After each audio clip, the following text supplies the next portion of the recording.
Auditoria passo a passo, planejamento e documentação dos trabalhos e sua aderência à norma brasileira de auditoria pública. Para falar desse tema, eu convido Marcel Lanteri Pierezan, que é gerente de fiscalização da 4ª ICE do TCE do Paraná, e também Felipe Flesch, que é analista de controle externo, também do TCE do Paraná. Oi, bom dia a todos. A gente vai tratar de um tema aqui de uma forma mais ou menos rápida, a gente tem eu tenho 1 hora para falar, e vou tentar falar de todos os passos de uma auditoria. Então, como a gente tem que fazer uma auditoria, a gente teve que escolher algumas coisas, né? Não vai dar para falar de tudo, mas a gente vai tentar, dentro do possível, mostrar passo a passo como que a gente fez a nossa auditoria numa área de apoio à fiscalização, de contratação na parte de pavimentação, né? Bom, essa auditoria que a gente fez, ela ainda está em fase de julgamento, não tem um julgamento do pleno ainda, mas a gente teve alguns achados relevantes que a gente conseguiu mostrar a evidência de forma, com materialidade boa, né? E a gente conseguiu, inclusive, indisponibilidade de bens das empresas em determinados achados, o que não é muito comum no tribunal, pelo menos no Tribunal de Contas, mas a gente conseguiu isso, e a gente vai mostrar como que a gente fez os passos para essa auditoria sair e o que aconteceu no caso. Então, só para deixar claro, então, como o tribunal não julgou esse caso ainda, as opiniões que são dadas aqui são opiniões do nosso setor, né? Não são opiniões do tribunal, que o tribunal se pronunciou apenas quanto à indisponibilidade de bens. Bom, vou começar falando o que é o apoio à fiscalização, porque nem todo mundo aqui dentro desse tem intimidade com essa matéria, né? Lá no Paraná, o DR ele não tem gente suficiente para realizar obras diretamente. Eu acho que nenhum estado faz obras mais diretas na parte de pavimentação. Então, o DR ele contrata uma empreiteira para fazer essa fiscalização, mas ele não consegue realizar diretamente e também não consegue fiscalizar. Ele não tem gente, ele diz que não tem gente nem para fiscalizar, nem para fazer. Então, ele contrata uma outra empresa. Essa empresa é uma empresa de apoio à fiscalização, que vai auxiliar, ela vai ver a temperatura que o asfalto está sendo colocado está adequada, o asfalto colocado, ele cumpre todos os requisitos do projeto, ele tem a quantidade de teor de ligante, tem as pedras que diz que tem que ter, tem a formatação que tem que ter, vai lá e mede, a gente fez um remendo, esse remendo ele tem as medições, ele tem o volume realmente que a empreiteira está dizendo que tem. Então, o que acontece? Essa empresa ela vai dar esses dados para o fiscal, e o fiscal, analisando esses dados, e indo em campo esporadicamente, vai dizer se tem que pagar ou não para a empreiteira. Então, o DR, nesse caso, aqui o desenho completo, ele fiscaliza 2 empresas. Ele fiscaliza a empreiteira e fiscaliza a empresa de apoio à fiscalização. Essa empresa de apoio à fiscalização era para evitar problemas como esse. Isso aqui não é uma cobra, não é um cinto de super-homem que caiu, na verdade, é um pedaço de borracha que estava junto do material. E isso foi colocado ali e todo mundo disse que estava ok, o serviço foi pago dessa forma. A gente tem caso ali, era para a empresa pegar os entulhos e depositar no local adequado. Mas eles deixavam a margem da rodovia e tudo bem. Ali no terceiro caso, aquilo ali era para ser a cola, digamos assim, o ligante, no termo técnico, que é colocado para ligar a parte de baixo do asfalto com a parte de cima que seria colocado, o material asfáltico. A empresa tinha o caminhão passava por cima, o asfalto era colocado ali e, muito provavelmente, na parte onde a roda do caminhão passa, o asfalto não vai colar. Foi esse tipo de coisa que a gente encontrou em campo. Então, aqui, como é que a gente chegou nessas coisas? Como é que a gente chegou nesses achados? Como é que a gente conseguiu ver dano? Como é que a gente conseguiu achar as causas desse dano para tentar melhorar a administração para que isso não ocorra no futuro? A gente seguiu um passo a passo de auditoria, que a gente tentou, dentro do possível, seguir as normas da ISAE, né? E a norma da ISAE é uma norma muito principiológica. Então, ela não mostra como que a gente vai fazer essa auditoria, como que a gente vai fazer para chegar nesse passo a passo. Isso é uma coisa até boa, porque a norma ela não amarra. A norma ela traz princípios e a gente tem que melhorar esses métodos, melhorar essa metodologia. A metodologia que eu vou mostrar não é perfeita, é a metodologia que a gente conseguiu resultado, mas ela pode melhorar, até uma conversa com tribunais, de repente a gente consegue melhorar a metodologia que a gente fez. E nesse trabalho aqui, a gente vai mostrar nessa exposição, né, a gente vai falar do planejamento da parte de definição do objeto, a parte de definição de critérios. Aí depois tem o plano de auditoria, que é um tema que eu não vou tratar pelo tempo que tenho, mas o Marcel vai pincelar esse tema depois da apresentação dele. Depois a gente vem para a parte de execução, a gente vai fazer os testes, que também pode ser chamado de procedimentos, ou a norma chama de métodos, que são a observação, vai no campo, faz inspeção de documentos, faz procedimentos analíticos, analisa outros documentos e chega nas evidências de auditoria. A evidência de auditoria é aquilo que vai embasar os nossos achados de auditoria. A parte de responsabilização eu também não vou tratar, porque o Rodrigo tratou de forma sensacional ontem, de forma brilhante, acho que não vale a pena tratar desse tema no tempo que a gente tem aqui. E a parte de monitoramento eu não vou tratar não, porque ela não é importante. Na verdade, ela é a parte mais importante da auditoria, porque é onde a gente vai ver se a administração realmente seguiu o compromisso que ela tinha e melhorou a administração para evitar que aquele dano erário, para evitar que aquela desconformidade, para evitar aquilo que a entidade não estava cumprindo a atividade de fim dela, realmente esteja sendo cumprido e que no futuro aquelas irregularidades não ocorram mais. Então, aqui eu não vou tratar nem de plano de auditoria, nem de responsabilização, nem de monitoramento. Bom, primeiro, para ver como é que a gente vai tratar nosso objeto. O Tribunal de Contas ele tem que analisar a conformidade, concordo, mas ele tem que analisar isso de forma eficiente.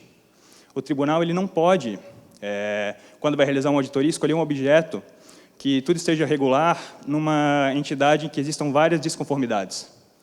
Ele tem que atuar de forma eficiente para melhorar a administração pública. Então, a escolha do objeto e a escolha do critério é a parte mais importante de uma auditoria, porque se eu escolho um objeto que está adequado, um objeto que está tudo regular, por mais que eu faça a melhor auditoria do mundo, a minha conclusão é que o objeto está regular, eu não vou estar melhorando a administração. No momento em que eu escolho um objeto e um critério adequado, e consigo, com esse objeto e critério, evidências de forma fácil de que algo está irregular, eu vou conseguir, por mais que eu faça uma auditoria, não ruim, mas uma auditoria mais ou menos na parte de execução, eu vou conseguir ter algum resultado. E se eu fizer uma auditoria boa, eu vou ter um resultado muito bom. Por isso que a gente vai começar na definição do objeto, é o tema que mais vai tomar tempo dessa exposição, né? Primeiro, tinha várias entidades para escolher, o nosso órgão tinha, o nosso setor tinha várias entidades, a gente poderia escolher o DR, poderia escolher o IAP, que seria o Instituto Ambiental, poderia escolher a PRED, poderia escolher a APA, que seria os Portos de Paranaguá, e eu vou ter que escolher só algumas delas, eu não posso olhar tudo, eu não posso olhar Mineropar, eu não tenho tempo para olhar 20 e poucas unidades. Então, como é que a gente fez para selecionar as entidades que a gente ia fiscalizar? A gente fez uma auditoria de controle interno em todas as entidades, e seria uma auditoria de controle interno bem simples, assim, a gente não conseguiu ir a fundo no controle interno, a gente teria, na verdade, aqui o nosso objetivo era um procedimento em planejamento, a gente estava fazendo procedimento de auditoria na fase de planejamento para escolher as entidades que a gente ia analisar. E a gente viu que o DR apresentava alguns problemas bem graves. Por exemplo, o controlador interno fazia atividades administrativas também. O órgão de orçamento bilionário como o DR não tem uma estrutura mínima de controle, de tal forma que exista um grupo, pelo menos, razoável de servidores. Não digo grande, porque o DR também não é um órgão com muitos servidores, mas uma estrutura razoável de controle. Isso prejudica muito o trabalho de auditoria. Auditoria de controle interno, eu digo deles, né? E também, por exemplo, a gente via que não tinha uma normatização do sistema de controle interno. O sistema de controle interno fazia as coisas como ele queria, não tinha um regramento do que ele devia analisar, não era feito um planejamento com matriz de risco. Então, a gente viu aqui que o DR seria um órgão relevante para analisar. E esse trabalho de controle interno aqui é um calo no pé de todas essas entidades, né? A gente viu, por exemplo, em um caso, que a gente faz isso há mais tempo, faz tanto no Estado, fez no município também, em certa parte, e em uma dessas situações a gente viu um controlador interno, que a gente marcou uma reunião com ele com uma semana de antecedência, né? Aí foi entrar na sala para a reunião, o cara está ouvindo um rock pesado, assim. Eu gosto de rock, mas eu acho meio estranho o cara ouvindo rock, dá para escutar de fora da sala, na sala dele, assim. Pensei, pô, esse cara ele é fora da curva, né? Pode ser que ele seja um cara muito bom mesmo, pode ser que realmente ele... Porque, assim, todo cara que é muito gênio, ele é meio maluco, né? Então, pode ser que ele fosse esse cara. Mas pode ser, e é muito provável, que ele é uma naba. Aí, então, a gente foi à reunião, eu pensei assim, vou manter meu ceticismo profissional, eu vou fazer reunião com esse cara, eu vou ver o que ele tem para me dizer. Aí eu cheguei na reunião, perguntando para o cara, tá, o que vocês fazem de procedimento de controle interno? Ele foi me mostrando os papéis dele, foi mostrando o que ele fazia, e aí eu vi que aquele ditado é verdade. De onde a gente menos espera, dali é que não sai nada de bom mesmo. O cara, simplesmente, ele pegava, tinha um edital de licitação, vamos fazer uma auditoria em edital de licitação. Como é que eu vou fazer isso? Aí eu vou mandar um questionário para o setor, e o setor vai me dizer se está tudo regular ou não, e vai me mandar 3 editais para comprovar que está tudo regular. Ele não fazia mais nada. Então, o que acontecia nesse caso? Ele, na verdade, estava repassando o trabalho com um questionário, o cara não tinha interesse, o setor de licitação não tinha interesse em mostrar regularidade, escolhia 3 editais regulares e estava tudo bem. O que acontece no caso desse? O cara não faz auditoria. E a gente ainda perguntou para ele, você faz auditoria mesmo, auditoria? Ele falou, isso dá muito trabalho, Deus me livre. Bom, são casos como esse que a gente vai escolher, são entidades como essa. O DR não estava tão crítico, mas é um caso relevante também. em que a gente vai ter que escolher, porque tudo é risco numa auditoria, num setor desse. Então, dentro do DR, a gente tem vários setores. A gente tem o setor de licitação, tem o setor de RH, tem o setor financeiro, tem o setor para cuidar só de pavimentação. Qual desses setores eu vou escolher para a minha auditoria? Porque eu não tenho gente suficiente para analisar todo o DR. A gente vai ter um grupo pequeno e a gente vai ter que escolher algum dos setores. Primeira coisa que a gente vai fazer, a gente já fez uma auditoria de controle e vai ver onde do DR que tem controles confiáveis. Vamos supor que o controle da parte de pavimentação fosse muito bom. E a gente vai, então o que a gente vai fazer? A gente vai testar esses controles chaves para ver se eles realmente são confiáveis. E se forem confiáveis, esse setor está excluído. No DR, o que acontece? Não existem setores chaves confiáveis. Tudo é risco. Num caso desse, quando eu vou fazer evidência de auditoria na fase de planejamento, vou fazer, na verdade, procedimentos ou métodos, como a norma fala de auditoria, isso aqui sai 4.000, né? Ela fala vários métodos que eu posso fazer. Eu posso fazer observação, inspeção, confirmação externa. No caso do ODR, não adianta fazer teste de controle-chave. A gente já viu que os controles não funcionam. Alguém pode me perguntar, né? Tá, mas na fase de planejamento de auditoria, você está fazendo método de auditoria, você está fazendo procedimentos de auditoria, será que isso pode? A gente vai para esse 4.000 e fala, quando o Tribunal de Contas tem discricionariedade para determinar a cobertura das auditorias, que seria a escolha do objeto, né? Ela executa procedimentos necessários para identificar áreas significativas ou áreas com potencial risco. O que isso significa? A gente tem que fazer testes para escolher as áreas que têm mais impacto, que os achados vão ter mais impacto. Impacto não digo nem financeiro. Impacto pode ser benefícios ou não para a sociedade, execução ou não de uma política pública. E a gente tem que escolher não só alto impacto, onde haja potencial risco, onde haja alta probabilidade disso acontecer. Então, a gente foi analisar o DR como um todo e foi ver os setores mais relevantes. Bom, como tudo é risco, eu vou começar analisando a atividade fim do DR, pavimentação. Será que ela é relevante? A gente viu que eles gastaram, em 3 anos, em obras que estavam em finalização, 3 bilhões de reais, somando todos os contratos. O valor é muito relevante. E esse valor, além de ser relevante, tem um plus aí, que, na verdade, é uma coisa que os próprios engenheiros falam e que eu acho que é unânime entre os engenheiros, então não tem como deixar de falar, tem estudos que a pavimentação, quando ela piora, ela vai seguindo uma curva, e quando ela começa a ficar ruim, ela piora muito rápido. Então, se você tem uma execução de serviço ineficiente e a estrada está ruim, no momento em que ela começa a piorar, essa degradação ocorre de forma muito rápida. Então, o dano erário ele é exponencial. E você vai ter que gastar mais dinheiro em construção de rodovias, em conservação de rodovias, o que vai prejudicar todos os serviços públicos do Estado. Então, na verdade, esse foi o nosso primeiro critério para escolher o setor de pavimentação, o alto impacto dele. Esse foi o segundo critério, na verdade, que o primeiro foi o controle interno que a gente escolheu o DR, né? Então, a gente viu que tinha alto impacto, mas será que tem alta probabilidade de ocorrência de não conformidades? Aí vem um terceiro passo que a gente fez, que foi um estudo que o Nelson elaborou, o Nelson que fez a palestra ontem, né, para vocês. E ele viu, junto com um grupo, né, que quando a gente tem uma licitação, é esperado que quando uma empresa dá um alto desconto, se tem competitividade normal, várias empresas vão dar alto desconto também, porque é muito provável que o orçamento da administração esteja mais alto do que deveria estar. Quando uma empresa dá desconto muito baixo, é provável que as outras também deem desconto muito baixo, porque o orçamento está num orçamento mais ou menos razoável para a administração. Então, esse é o esperado. Talvez se analisar uma licitação isoladamente, não, mas quando você começa a analisar um monte de licitações, é isso que você vai ver na prática, isso é estatístico. Mas o que acontece? Nesse caso aqui, a empresa A ela tinha um orçamento muito pequeno, ela deu um desconto muito pequeno numa licitação, enquanto outra deu um desconto alto. E isso ia variando entre determinadas empresas. Então, o que a gente vê aqui claramente? A gente vê que existe uma alta probabilidade de ocorrência de alguma não conformidade aqui. E esse foi o terceiro critério de auditoria. Uma distribuição diferente da normal para nesse trabalho de auditoria que a gente viu, nesse tema que a gente viu, né? Que, na verdade, os descontos estavam altos para uma empresa e baixos para outra, e quando a outra era baixa, a outra era alta, essa variação, né? Então, aqui a gente começa a definir o objeto de forma mais... A gente vai analisar a pavimentação. Mas agora tem outra coisa, eu não vou analisar a pavimentação como um todo, a gente não tem gente suficiente para isso. Então, eu tenho várias atividades de pavimentação. O que eu vou analisar? Eu vou analisar a conservação, eu vou analisar a restauração, eu vou analisar apoio à fiscalização, e a gente vai ter que continuar nesse afunilamento de objeto até chegar num objeto desenhado que a gente consiga realmente auditar de forma eficiente, né? Então, aqui a gente se valeu das fiscalizações anteriores da concomitância de editais, que a Crislane fazia na época, era gerente, né? Em que a gente viu que, na parte de apoio à fiscalização, alguns achados eram muito relevantes. Por exemplo, o objeto da licitação não era definido de forma adequada. Isso é um problema muito grave, né? Que quando o objeto não é definido, as empresas elas ficam com receio de participar da licitação, porque se você não tem um contato direto com a administração, nunca participou, pode ser que ela te exija mais coisas do que parece que está no edital, ou pode ser que ela exija muito menos. Então, isso é um fator restritivo à competitividade muito forte. Outro fator restritivo muito forte é atestado de capacidade técnica. Quando você evita somatório, quando você... somatório de atestados, né, quando você exige que o atestado tem que ser dado por órgão público, nessas situações o que acontece é uma restrição à competitividade muito forte. Outra coisa que a gente viu, muito mais sensível, é que eles estavam terceirizando a área FIM, que seria a área de fiscalização, que mesmo para o mais liberal dos economistas, provavelmente é a única área que não pode ser terceirizada de uma administração pública.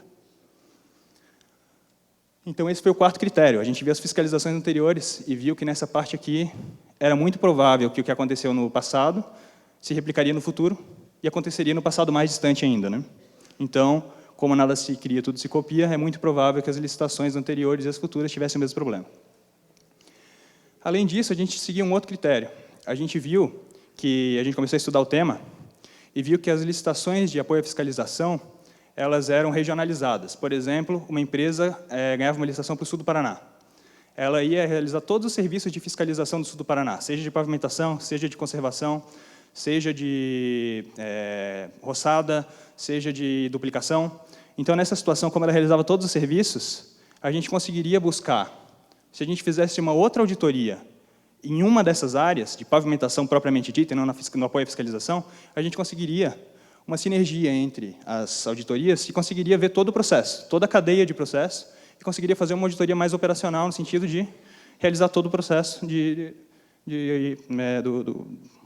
fiscalização do DR, né, nessas obras que são feitas. Então, foi isso que a gente fez.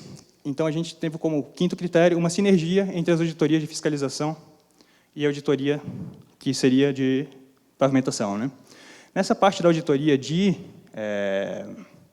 apoio à fiscalização, a gente focou em critérios que fossem menos... de mais fácil evidenciação e deixou toda essa parte mais difícil de operacionalização, de dificuldade de material, de dificuldade de problemas na obra mesmo, para a parte de pavimentação, porque esse é um serviço que, como ele merece uma análise conjunta, a evidência ficaria muito mais forte se fosse tratada na auditoria, que está em elaboração ainda, essa auditoria que o Marcel vai falar depois. Então, nessa aqui, a gente vai tratar muito mais de conformidade propriamente dita, né? Então, a gente viu que apoio à fiscalização é um setor relevante, é uma área relevante para a gente atuar. Agora, dentro do apoio à fiscalização, eu tenho vários contratos. Eu não tenho capacidade de analisar todos. Talvez com uma equipe grande até tivesse, mas a gente não tem. Então, a gente vai ter que escolher alguns. E como é que a gente vai escolher isso? A gente fez um estudo, que não é novidade, né? Mais tribunais já fizeram esse estudo, mas a gente queria confirmar, porque a gente queria ver mesmo se o negócio acontece. E a gente pegou todas as licitações de obras municipais no SINAM, que seria o sistema do tribunal onde esses dados são dispostos, né?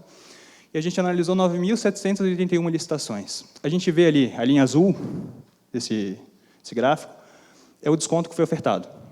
Então, a gente vê que, a partir de 4 concorrentes, o desconto ele fica mais ou menos linear, tendendo a crescer de forma menor. Até 4, o crescimento do desconto é muito alto. Em compensação, a linha laranja são licitações com desconto menor a 2%. E por que a gente escolheu menor que 2%?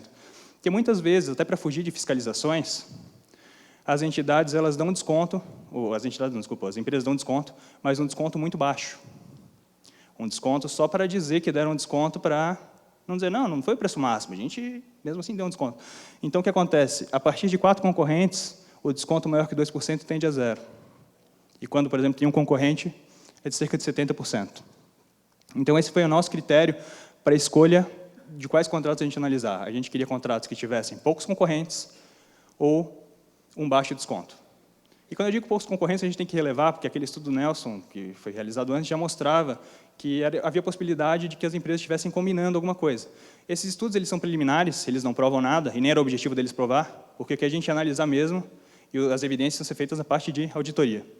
Então, aqui eu tenho o objeto definido, né?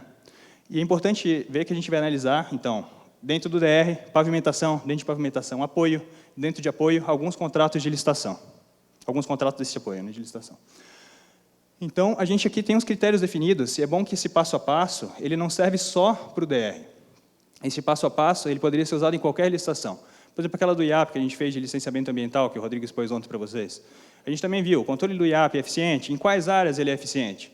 O que existe risco dentro do IAP? Quais são os maiores riscos? Dentro desses maiores riscos, onde que tem mais probabilidade?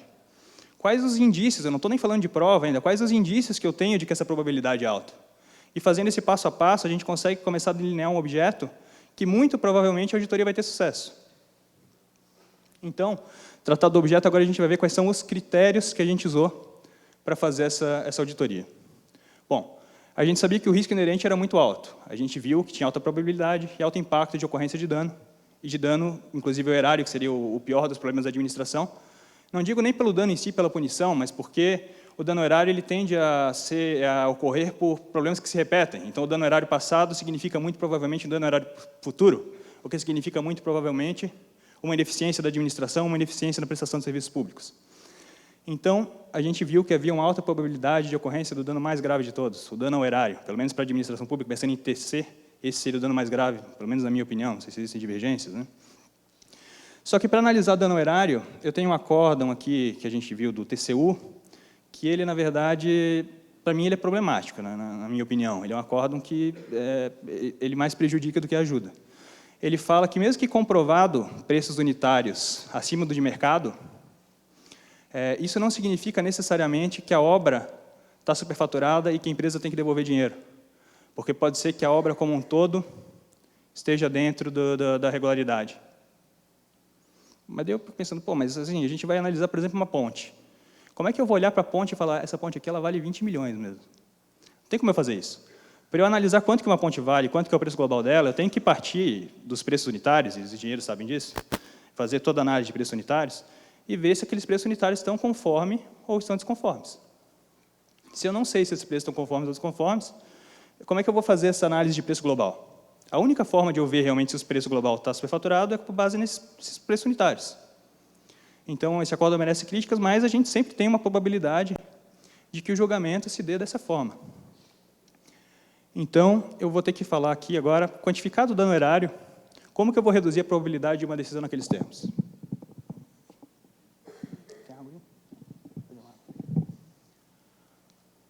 Bom, aqui tem uma decisão da STJ que fala do dano in reipsa, que é um nome bonito para dano presumido.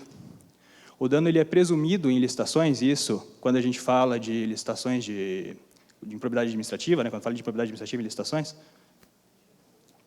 quando a gente fala de improbidade administrativa em licitações, o dano é presumido quando se mostra fraude ou irregularidade grave em licitação. Nesse caso aqui, por exemplo, a entidade ela dividiu uma tomada de preço em duas concorrências, com isso limitou a competitividade, e o STJ falou, o dano erário é presumido.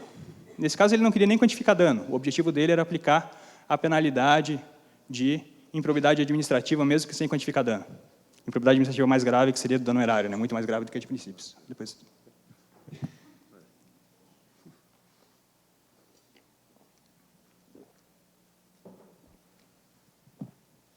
E essa decisão aqui do STJ, ela não é isolada, né? Assim, se você escrever no busca de jurisprudência do STJ, dano in reipsa, licitações, vai aparecer mais de uma centena de casos falando de dano erário nesses casos, né? De dano erário in reipsa. Então, a gente definiu os critérios. A gente queria ver falta de isonomia em licitação, que seria uma das causas de dano erário, e o dano erário propriamente dito, que poderia ocorrer também por falhas de fiscalização. E como é que a gente viu essas possibilidades de dano erário? O dano erário, na minha concepção, ela pode ocorrer de 4 formas. Ou você tem uma execução em quantidade ou qualidade inferior à contratada. Qualidade inferior é aquele caso famoso que você pede na licitação café 100% arábica e vem o café 100% de serragem. Né? Ou quantidade inferior, que é quando você... Aí é muito mais simples, né? Você pede 100 unidades e vem 80. Também tem aquele caso de inexecução total, que também é quantidade menor que a contratada. Você contratou 100, veio 0. Ou também tem a possibilidade de esse dano erário ele ocorrer por preços unitários superiores aos preços de mercado. Nesse caso, a gente vai analisar os preços unitários. E como a gente viu, o TCU entende que, nesse caso, a gente teria que analisar o preço global da obra, mas a gente entende, pelo menos, que quando a gente demonstra que esses preços unitários são tão relevantes, que de forma global eles impactam no preço da obra, eles têm que ser analisados para comprovação de dano ao erário. Inclusive, e mais reforçando mais ainda, se nesse caso a gente tem uma comprovação de irregularidade grave ou de fraude em licitação. Além dessas duas formas, temos o jogo de planilha, que é um tema bem mais complexo, eu acho que não vale a pena se alongar aqui, a gente fez as análises nesse contrato e não encontrou nem esse contrato, nem outros a gente encontrou. Mas é um tema que exigiria pelo menos uma meia hora para explicar certinho como é que é o passo a passo do jogo de planilha, como é que ocorre. Então, acho que esse tema ele fica para um estudo mais aprofundado depois, caso a gente queira tratar depois por e-mail, que eu deixei à minha disposição, queira discutir depois, a gente discute esse jogo de planilha, como fazer, quais são as melhores metodologias, o passo a passo para descobrir esse jogo de planilha. O jogo de cronograma, a mesma coisa, também um tema complexo, ele segue a mesma linha do jogo de planilha, né? É um tema muito complexo para a gente analisar aqui. Eu acho que não é o objetivo dessa parte, que a gente está vendo um passo a passo, vendo uma metodologia, vendo qual a forma que a gente vai fazer para realmente verificar, um passo a passo, os pontos mais importantes da auditoria, né? Então, feita essa parte de planejamento, em que eu defini meus critérios, eu defini meus objetivos, a gente foi para a parte de execução. E na execução a gente realizou alguns procedimentos. Primeiro foi a observação. A gente viu, por exemplo, que eles estavam pondo asfalto a 90 graus. Eu, que sou advogado, para mim isso não significa nada, mas o Marcel falou que isso é muito relevante. A gente via no campo que o asfalto a 90 graus ele era o asfalto mais duro, que ele não tinha, então ele provavelmente não ia trabalhar de forma adequada e ele ia ficar um asfalto que tem menor durabilidade, né? A gente viu também em campo, por exemplo, que isso foi em um caso isolado, mas aconteceu, que nem a empresa de apoio à fiscalização e nem a empreiteira tinha um paquímetro. Eles estão medindo uma obra de milhões de reais, o paquímetro custa R$20 para ver a espessura do asfalto. O cara vai medir com régua escolar? É complicado, né? Aí o que a gente fez? A gente comprou um paquímetro, tirou uma foto da nota fiscal e anexou como prova de que a empresa não tinha paquímetro, ninguém tinha um paquímetro para medir esse serviço. A gente encontrou a empresa usando óleo diesel para limpar maquinário. Por exemplo, quando vai botar o asfalto, tem que passar uma máquina para compactar esse asfalto. Eles passavam óleo diesel porque o asfalto ele vai grudando na máquina, e isso vai prejudicando a utilização dela. Para aumentar a durabilidade, o que eles fazem? Passam óleo diesel, porque o óleo diesel ele dissolve o asfalto. Ele é um solvente muito eficiente do asfalto. Só que o problema é que ele não dissolve só o asfalto que está na roda, ele dissolve o asfalto da rodovia também, o que prejudica a qualidade do serviço que está sendo executado. A gente viu também que a empresa executava algum serviço de drenagem, e depois de executar o serviço de drenagem, como a gente falou, tinha materiais que eram despejados ao longo da rodovia, né? E nesse caso tem um montinho de material ali, isso não foi caso isolado, a gente viu mais casos, ele estava jogado dentro da drenagem. Bom, o que adianta executar uma drenagem e depois entupir ela com pavimento, com entulho?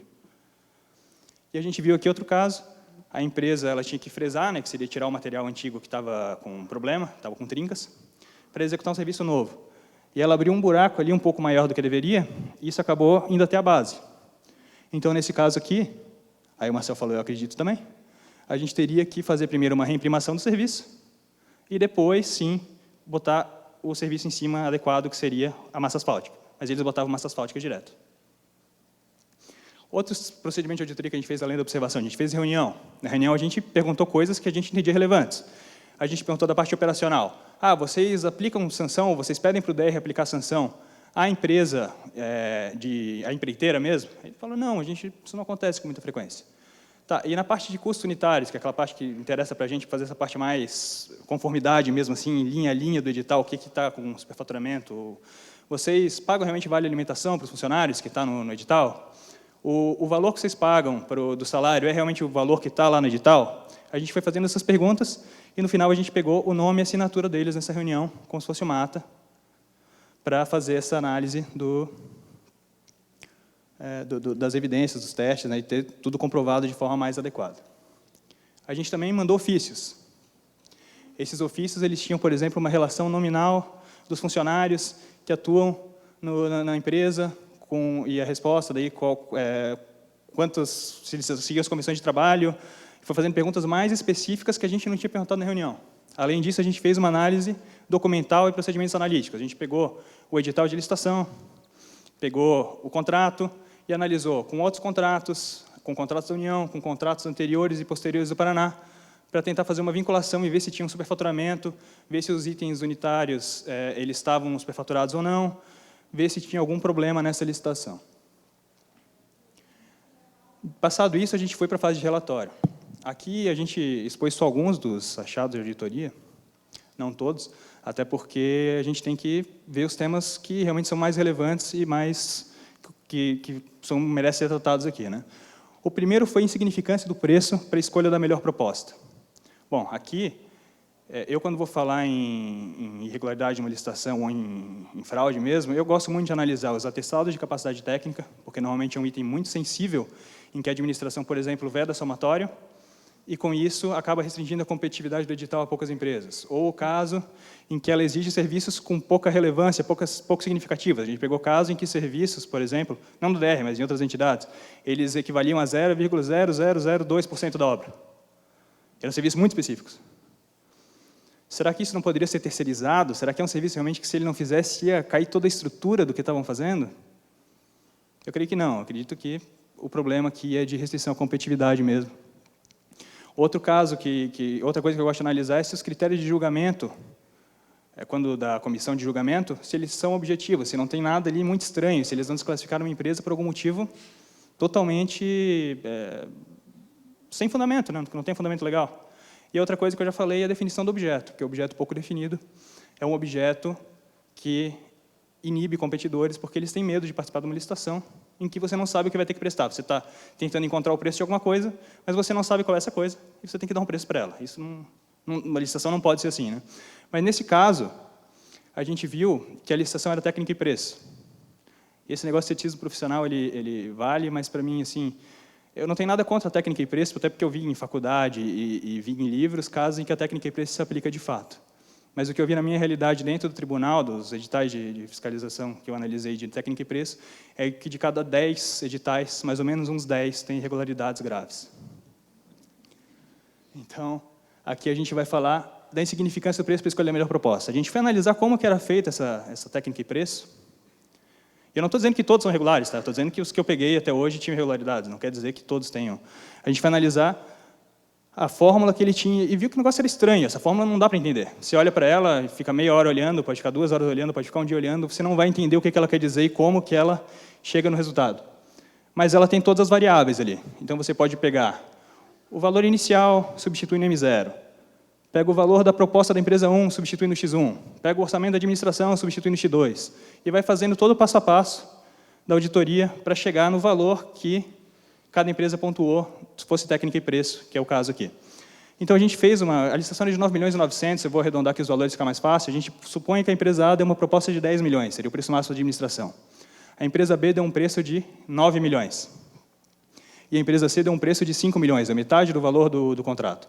Aí a gente bota na fórmula maluca, vai jogando, vai fazendo, e o resultado é o seguinte. Bom, a pontuação valia até 30 pontos a partir de preço.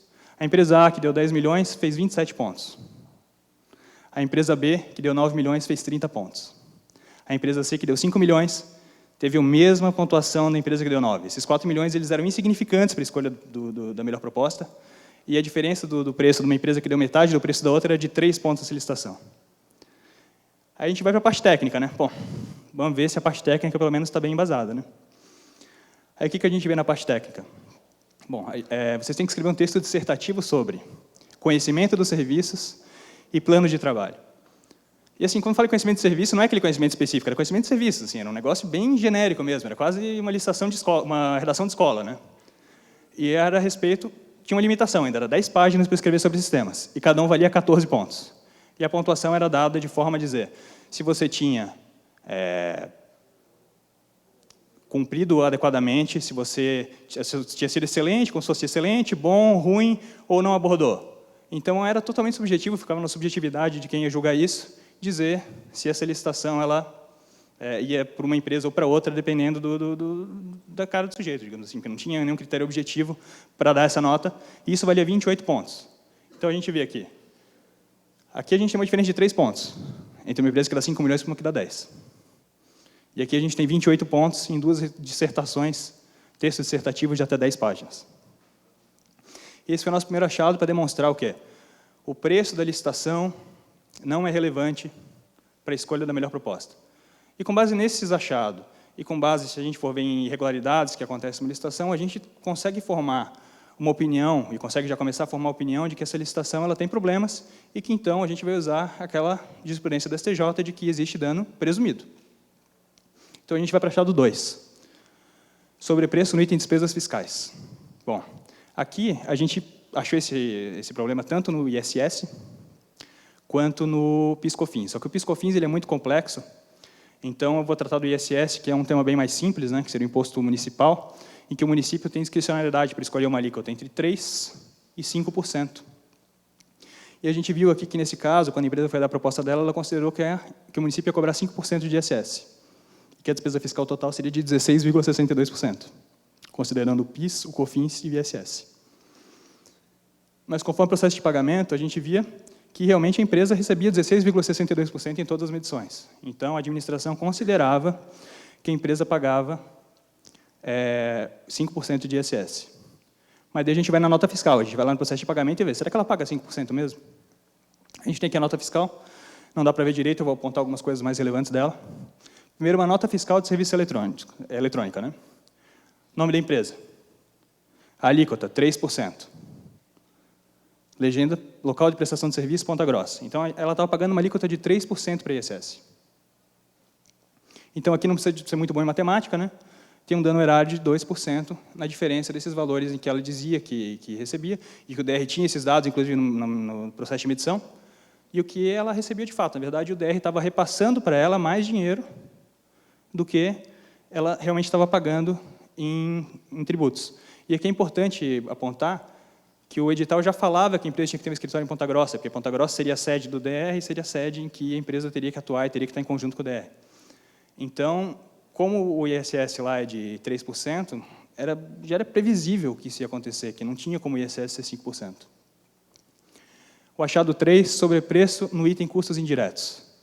Esse item merece uma ressalva que a gente partiu da premissa de que custos indiretos é igual ao overhead para o TCU, que o TCU utiliza overhead como um sinônimo nesse tipo de licitação, para as despesas com instalações físicas, que seria a própria instalação da entidade que ela vai utilizar para realizar a prestação de serviços, e os custos com o pessoal indireto, que seria o pessoal da parte orçamentária, o pessoal do RH, o pessoal que não participa diretamente do contrato. Só que isso aqui, nessa parte aqui, é importante a gente fazer uma observação que a disponibilidade de bens não foi dada, tá? Porque o tribunal entendeu que não entendeu que estava errado, ele entendeu que ainda não haviam elementos suficientes para concluir que o overhead é igual ao custos indiretos. Mas a nossa opinião então a gente vai expor aqui como a gente fez, nosso passo a passo, né? Isso vai estar para julgamento ainda, a gente vai ver como que vai ficar. A gente viu que os custos indiretos que a empresa dava era de 25%, 25% da parte de pessoal. Então, o TCU, quando ele fala de overhead, ele fala que o overhead máximo que uma empresa pode dar é 20%. Acima de 20% seria irregular. Então, aqui a gente já tem uma diferença de 5% entre o overhead da empresa e o overhead que o TCU considera o máximo. Só que, nesse caso, tem uma coisa mais relevante ainda. Aquela análise concomitante lá que a Crislane fez lá atrás, ela deu resultado. E, assim, isso é importante a gente falar, porque a gente pensa que uma auditoria de conformidade, analisar cara crachado do edital, analisar ali se realmente todos os itens estão sendo seguidos, será que isso vai ter algum impacto no futuro? E a gente viu aqui que a entidade melhorou. A licitação ainda não estava perfeita, ela tinha algumas falhas, a gente fez uma outra comunicação de regularidade, mas ela estava muito melhor do que a primeira que eles tinham feito lá atrás. E nessa nova, o preço ele era relevante para a contratação de serviço, o objeto estava melhor definido, apesar de não estar adequado. Então, a gente viu o resultado foi o seguinte, o preço máximo que as empresas deram numa licitação dessa foi de 6% para custos e despesas indiretas. Então, a gente tinha taxas de 4%, taxas de 5%, taxas de 6%, taxas de 3% e até taxa de 0,21%. Então, a gente considerou, bom, nesse caso aqui, me parece que o preço de mercado é o preço máximo da empresa, que seria 6%. Tá, mas o TCU não fala que é 20%, aí a gente parte para a nossa próxima premissa. No contrato do TCU, eles consideravam que todos os funcionários trabalhavam nas instalações físicas da empresa. No nosso caso, a gente perguntou em ofício, e a gente descobriu que todos os funcionários trabalhavam nas instalações físicas do ODR. A gente foi em campo e viu que as empresas de apoio à fiscalização não tinham laboratório próprio, elas não tinham paquímetro em campo.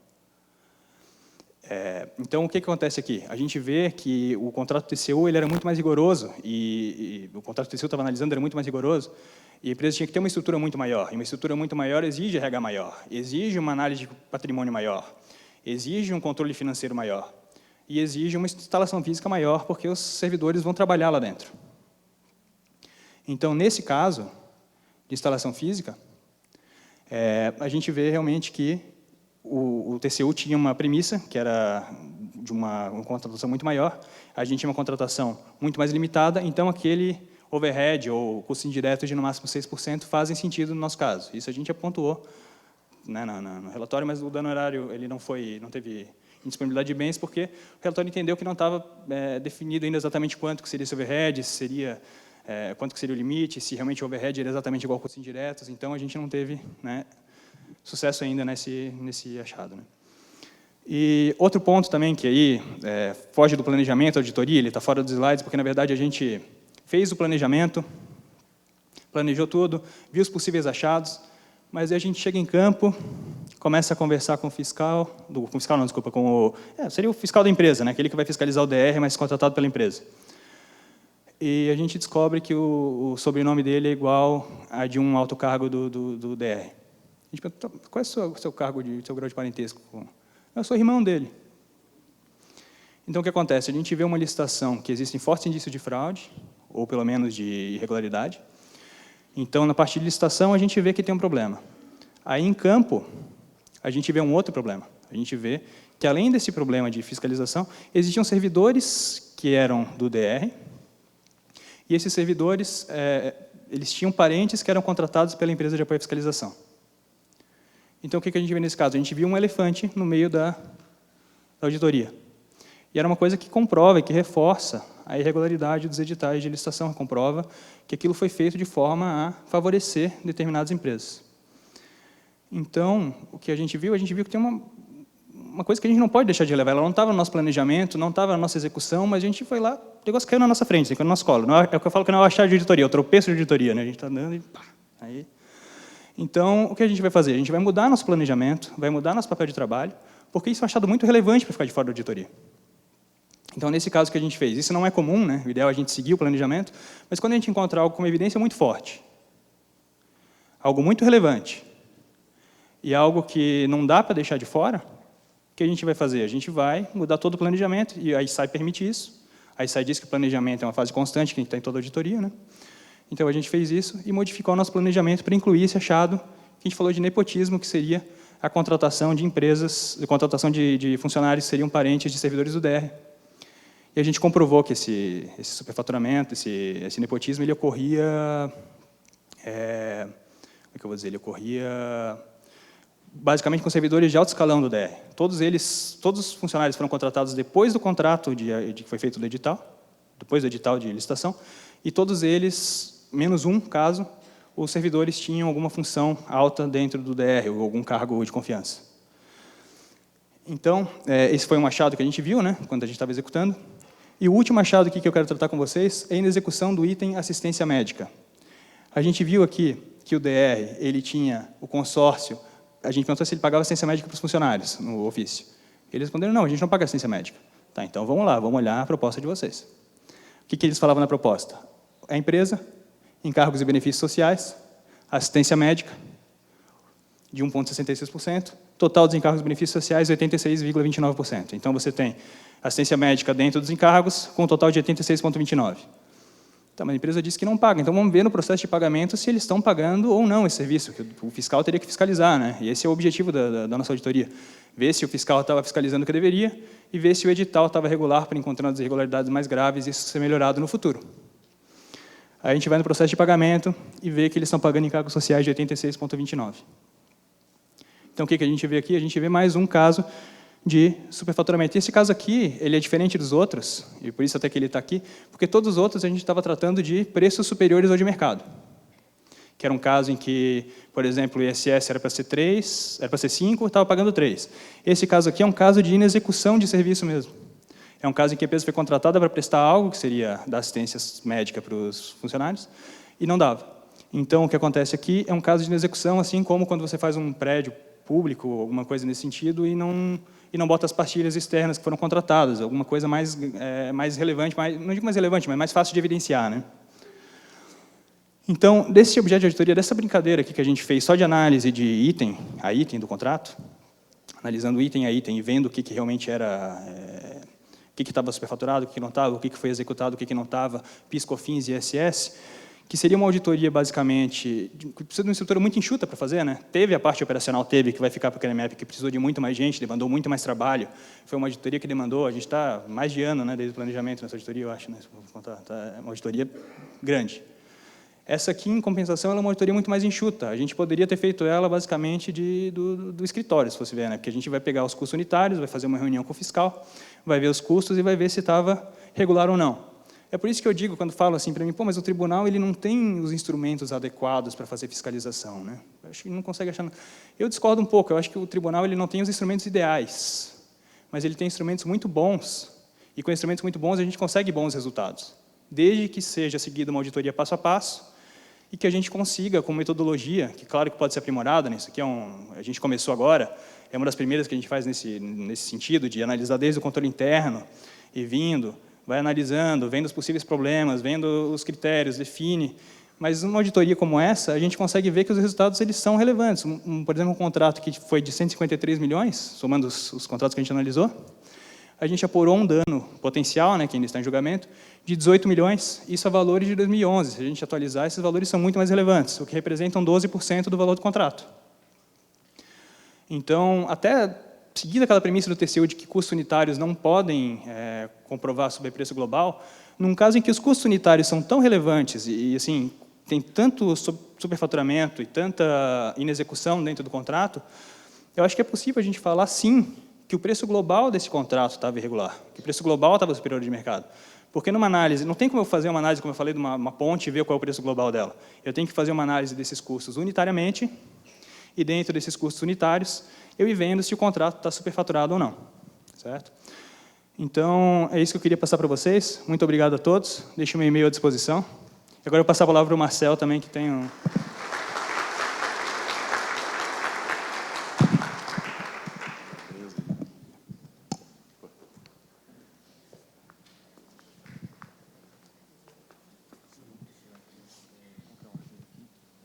Só um segundo, pessoal. Vou só colocar a apresentação aqui. Não, volta ali no 19. E a última que foi alterada aqui. Deixa eu ver. Isso aí. Não, de cima, de cima.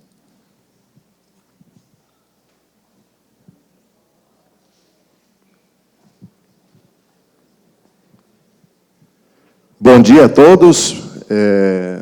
Queria dizer que é uma honra, né, é um privilégio para mim estar aqui hoje falando de um trabalho que, de uma forma ou de outra, teve suas origens aqui nesse mesmo auditório, aqui no Tribunal de Contas do Estado de Goiás.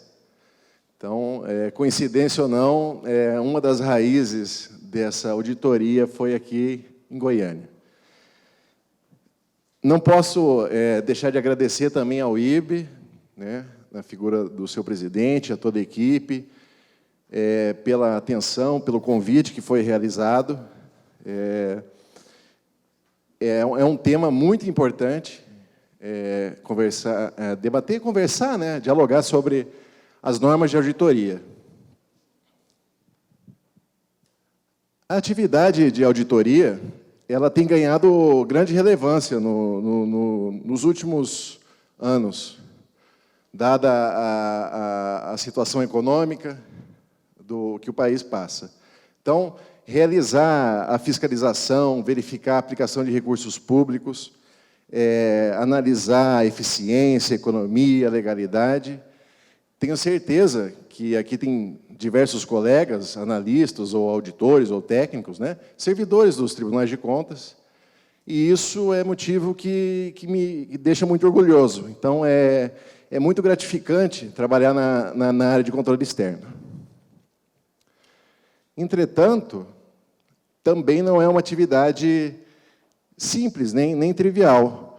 Muitas vezes temos que trabalhar com análise de editais de rodovias, outra hora editais de edifícios, né, construção de creches, atos de pessoal, medicamentos, energia, transporte urbano, resíduos sólidos, e por aí vão os temas. Então, é preciso muito preparo técnico por parte do auditor e da equipe para conseguir elaborar uma fiscalização eficiente e eficaz. E é por isso também que devemos, né, seguir e adotar normas, né, como a própria NBASP apresenta, logo de início, para que se tenha uma auditoria independente e eficaz, é preciso o quê? Adotar normas. E o Tribunal de Contas do Estado do Paraná, assim como outros tribunais de contas, né, vem tentando adotar essas normas.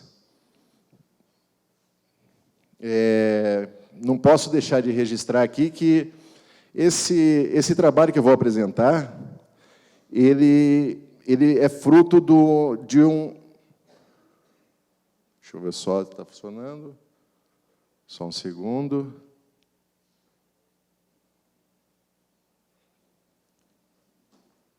Foi? Isso acontece sempre. É bom que dá uma quebrada aqui. É difícil falar aqui depois da apresentação brilhante do Felipe, né, da Cris e de outros, né, durante ontem. Aqui, muito obrigado. É esse aqui, né? Esse botão aqui. Esse aqui. Eu que estava apertando o botão errado. Bom, essa auditoria, ela é fruto, e aí vem, tenho certeza que foi durante a palestra da Denise, eu não pude participar, infelizmente, mas os princípios fundamentais de auditoria. E eu preciso destacar um aqui, que seria o julgamento objetivo, né, a questão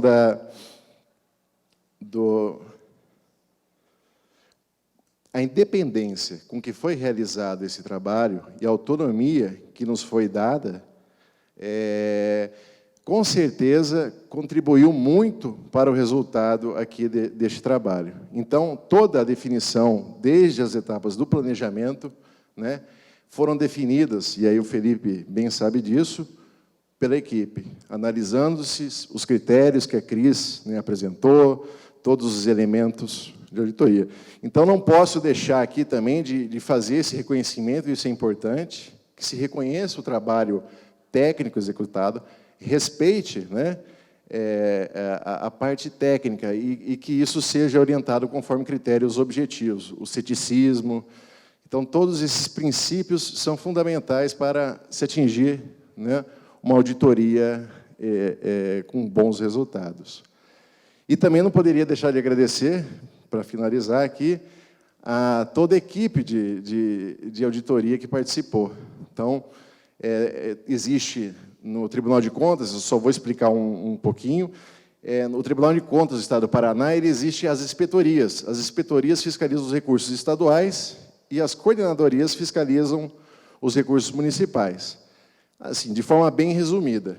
E dentro das inspetorias, são 7, mas como quem preside, quem coordena uma das inspetorias é um dos conselheiros, há um rodízio entre as entidades. Então, normalmente tem um período de 4 anos em que são selecionadas algumas entidades e a gente fica responsável, que foram aquelas entidades que o Felipe mostrou.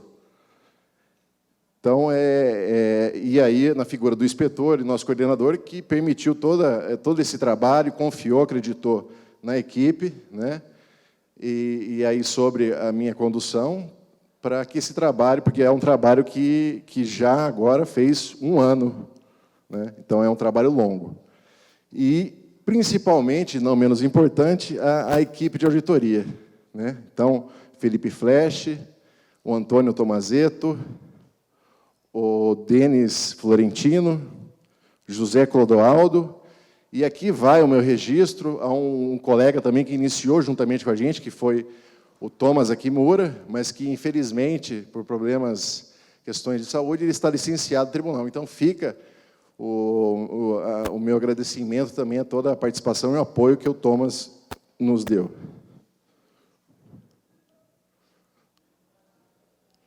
Bom, Aqui, essa auditoria, vamos dizer assim, já partiu porque a gente já tinha a entidade selecionada, a gente sabia, né?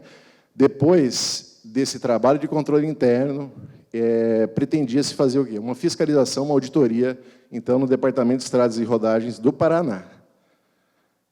Então, em 2017, teve o que o Felipe falou, que foi esse levantamento realizado da parte do controle interno. Então, já eram identificados falhas nos controles internos. Em algumas análises que fizemos, análises mais rápidas ou de editais, foram identificadas algumas falhas contra os elementos do projeto básico, o que pode comprometer, né, como ressaltado pelo Felipe, a execução da obra. Aqui eu vou citar também, e aqui foi uma das raízes, que foi o ENAOP em Goiânia, o Encontro Nacional de Auditoria de Obras Públicas. Então, aqui nesse tribunal, eu assisti algumas palestras, e estava, à época, um curso, um treinamento sobre a questão de auditoria de obras rodoviárias, né? A execução de testes e controles tecnológicos. Então, fica aqui também o registro, também o agradecimento, né, ao Tribunal de Contas do Estado de Goiás, aos técnicos, aos servidores, que, de uma forma ou de outra, com certeza contribuíram muito para o resultado deste trabalho.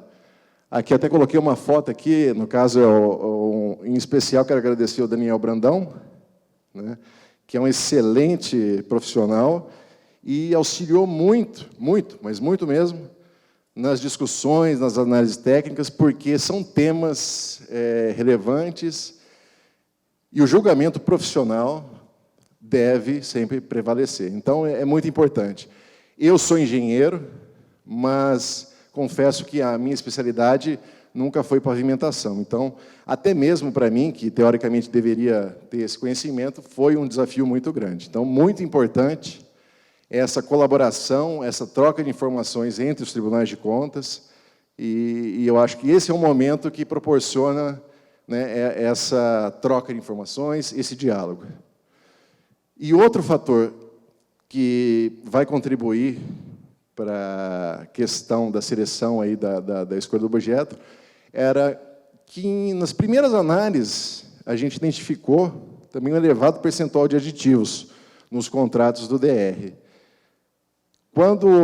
Isso em 2017, logo que entramos na inspetoria, então tivemos 2 anos para trabalhar com o Departamento de Estradas de Rodagens, haviam contratos que chegavam a 62% de aditivo. Quer dizer, é uma anomalia muito relevante, muito significativa. É difícil não olhar para esses números e não ficar impressionado.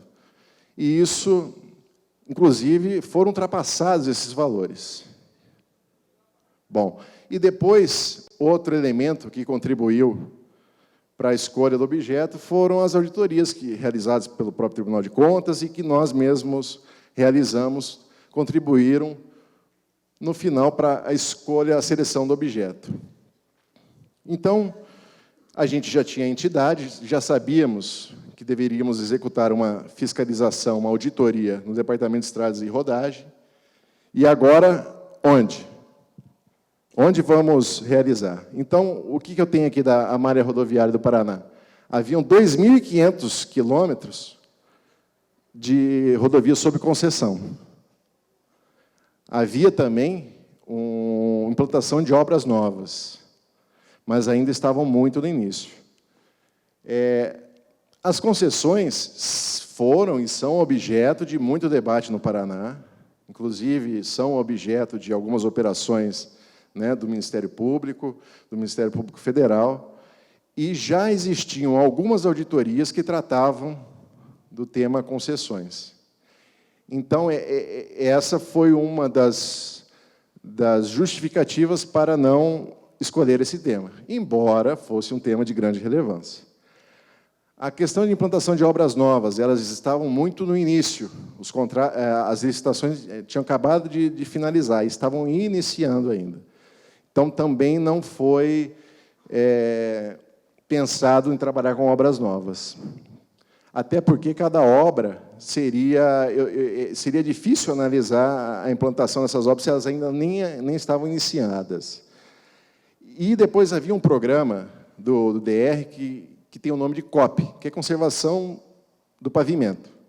Esse programa era um programa de grande relevância, materialidade alta, dada a extensão, são 8.000 quilômetros de rodovias estaduais em que esse programa é utilizado. Então, ele seria um grande... Quase foi selecionado o programa COP. Inicialmente, pensamos em trabalhar com esse programa, mas, dadas as particularidades do programa e a extensão e a complexidade que traria para a fiscalização, para a equipe de auditoria, optamos por um outro programa, também semelhante a esse COP, que é chamado de CREMEP. Eu sempre esqueço esse nome, então vou ler. Conservação e recuperação descontínua com melhoria do estado do pavimento. Ele vamos dizer, ele tem o objetivo de conservar e melhorar a qualidade do pavimento, ampliar a vida útil. Este programa, ele era aplicado em cerca de 2.000 quilômetros de rodovias. Então, aí estava... E havia também a questão de serviços de limpeza de valeta, de sarjeta, questão de poda, não, agora roçada. Então, havia um outro grupo de serviços também bem relevante. Mas optamos, diante dos critérios, e aí principalmente ao que a Cris comentou, a questão de materialidade, relevância, e as nossas limitações técnicas e de equipe, pela escolha do programa CREMEP. Bom, eu acho que, inicialmente pela manhã, a Cris apresentou muito bem a explanação aqui sobre o planejamento da auditoria.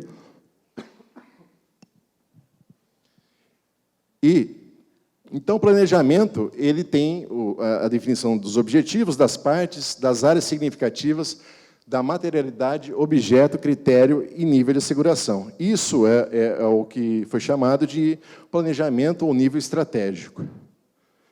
E, de outra ponta, eu tenho um detalhamento maior, né? Então, seria aqui o conhecer a entidade, os controles, né? Determinar a natureza, extensão e época dos procedimentos de auditoria, a avaliação de riscos e a definição propriamente do escopo. Como bom engenheiro, eu gosto sempre de resumir. Então, eu gostei muito dessa definição que a ISAI 4000 apresentou, que nesse planejamento estratégico aqui é o quê? O que eu vou fazer nessa auditoria? E o planejamento e o plano de ação, ou o nível operacional, é o como eu vou fazer. Então, ele vai detalhar como eu vou chegar naquele resultado pretendido, no objetivo. E qual foi o objetivo do CREMEP, então? Aqui, avaliar o planejamento e a execução do subprograma CREMEP sob os aspectos de legalidade, legitimidade e eficiência. Aqui já é interessante o ponto que a Cris chamou a atenção. Será que é uma auditoria de conformidade? Será que é uma auditoria operacional? Né? O que dá para entender é que ela é uma auditoria mista, assim como a Cris comentou, que a maioria das auditorias elas acabam sendo mistas, né? Então, eu tenho a conformidade e a auditoria operacional.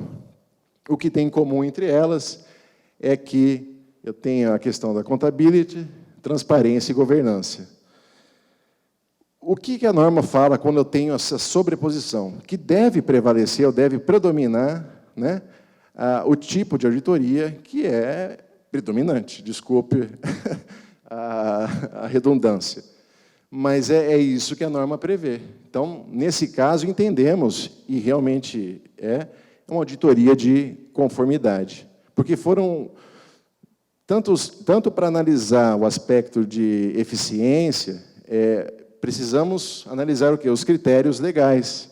Então, essa análise da eficiência ela também é baseada o quê? Na análise de parâmetros, de normas, de especificações de serviço. E não só a análise de eficiência, a legalidade também, ela predomina nesse tipo de auditoria. Quero confessar para vocês até que essa foi uma das primeiras tentativas de se utilizar a NBASP para essa auditoria, e eu tive algumas dificuldades, sim, né? Concordo com o que o Felipe comentou, que ela é uma norma abstrata, né, principiológica. Seria difícil, porque como são tantos tipos de objetos, de auditorias que podem existir, como uma norma poderia prever tudo isso? Mas o que ela define são essas diretrizes, esses padrões mínimos. Isso é muito importante para poder analisar um relatório, porque no Tribunal de Contas, se eu pegar um relatório sobre o mesmo objeto de uma unidade, ele vai ter um formato. Se eu pegar o relatório de uma outra unidade, ele vai ter outro formato. Isso dificulta insuficiência, às vezes, de critérios. Então, o exercício nosso, e depois de ler a NBASP, eu vejo, né, a grande relevância e importância da padronização por meio de normas de auditoria. Bom, as partes, como eu havia comentado, quais são as partes? Uma parte já estava definida, que era o próprio Departamento de Estradas e Rodagem do Paraná. Esse exercício das partes, e que ficou demonstrado, é muito relevante, muito importante, é um exercício que realmente, confesso, não foi um exercício que fizemos. O que pensamos quando vamos realizar a auditoria? Quem é o meu usuário? Lógico, pensamos no Poder Legislativo, nos conselheiros, que são os julgadores, né? Eles vão ser usuários de um modo direto, mas também a população. Mas, embora às vezes não tenhamos isso detalhado ou formalizado, é evidente que as questões que são adotadas, né, a materialidade dos critérios, ela é utilizada com base, né, em quem vai julgar os critérios adotados. E a outra parte é o auditor, né, que, no caso, é a equipe de auditoria.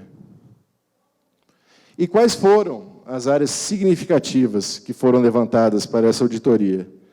Então, inicialmente, o que fizemos? Foram reuniões, né? Então, reunia-se a equipe e foram definidos riscos, impacto, possíveis fraudes que poderiam ocorrer, né? E, diante disso, teriam um mapeamento, né, das áreas mais significativas. E quais foram elas? O planejamento, licitação, execução contratual, qualidade dos serviços e recebimento. Aí vocês vão me perguntar, poxa, mas isso é tudo. Realmente, um dos intuitos dessa auditoria foi, por amostragem, né, e em controles-chave, fazer a análise desses critérios, a observância, a verificação da sua conformidade ou não. Então, dentro de cada área dessa, foram selecionadas, né, com base nos riscos, foram selecionados temas específicos. E foram sobre esses temas que a equipe se debruçou e realizou a auditoria. Então, foi elaborado, diferentemente da NBASP, que tem essa diferença de nível estratégico e plano de ação, o que fizemos? Foi, talvez vocês conheçam, uma famosa matriz de planejamento. Só que, analisando hoje a matriz de planejamento, é como se ela congregasse esses dois níveis, o estratégico e o plano de ação. Então, foram levantadas questões referentes ao estudo o preliminar. Então, se foram realizados estudos preliminares, estudo de viabilidade técnica, a questão do planejamento orçamentário, classificação das despesas. Foram analisadas, com relação à licitação, a completude do projeto básico, foram analisadas também questões referentes à restrição de competitividade. Então, dentro de cada área, a gente exatamente trabalhou em cima daquelas que foram identificados os maiores riscos. Depois, e essa tomou muito tempo da equipe, foi a questão dos procedimentos, né, de fiscalização. Então, o procedimento de fiscalização desses contratos são complexos.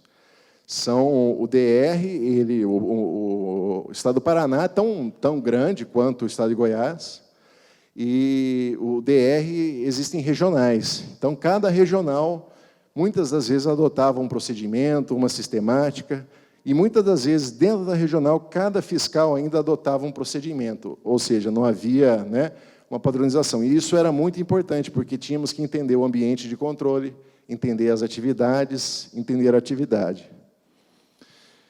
Com relação à qualidade dos serviços, buscamos verificar questões do controle tecnológico. Para quem não é da área, o que é o controle tecnológico? É aquilo que assegura que aquele serviço, que aquele material empregado foi utilizado dentro dos padrões aceitáveis. Então, o controle tecnológico é isso. Se eu vou fazer um serviço de pavimentação, eu tenho algumas especificações, alguns parâmetros que são aceitáveis. Então, existe, olha, para eu fazer um concreto betuminoso de nada quente, eu tenho que atender tais parâmetros, a quantidade de ligante, né? Então, isso é o controle tecnológico.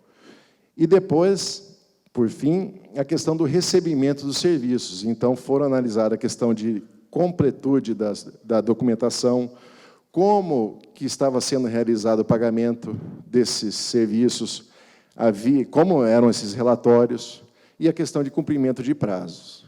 E essas foram as áreas significativas. E aqui é uma questão das mais importantes, que é a questão da materialidade. Eu gostei muito também da definição da ISAI 4000, e ela aponta que a materialidade ela permeia por todas as fases da auditoria, desde o planejamento, execução e avaliação, como a Cris ressaltou.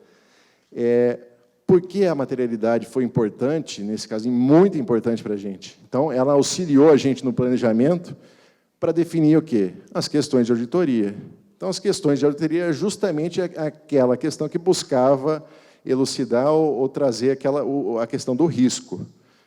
Né? Se era apontado um risco de fraude, por exemplo, de superfaturamento, havia uma questão para tratar aquele risco. Então, a materialidade vai ajudar a focar onde? Nas questões relevantes. E relevantes para quem? Para quem prestamos, né, as informações, que são os usuários. No caso da execução, né, ela vai auxiliar na extensão dos procedimentos e na avaliação de evidências.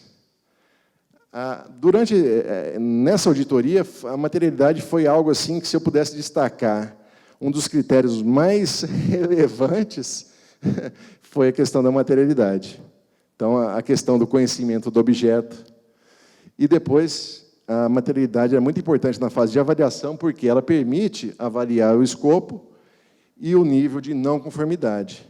Então, daquelas atividades programadas inicialmente, quantas, né, quais estão não conformes. E, no caso da auditoria do CREMEP, como era um objeto que, primeiro, a nossa equipe ela era multidisciplinar, o que é excelente. Então, havia advogado, como no caso do Felipe, havia economista, como no caso do Denis, havia também contadores e havia engenheiro, no caso eu. O Thomas era advogado e engenheiro, mas acabou, né, licenciado. Mas é um tema muito específico. Então, como se define a materialidade? Como eu vou saber o que é importante? Né? Conhecendo as atividades, fazendo o dever de casa. Até brincava, olha, temos que conhecer, né, temos que trocar informações com os outros tribunais. Então, o que a gente fez na nossa matriz de planejamento, que congrega esse planejamento estratégico e o plano de ação, foi utilizar, então, do nível de risco, que era uma questão combinada entre a probabilidade de ocorrência daquele risco e o impacto, que é a relevância, né, justamente para definir essas questões. Deixa eu tomar um copo d'água aqui, licença. Já ia tomar do Felipe, desculpa, pessoal.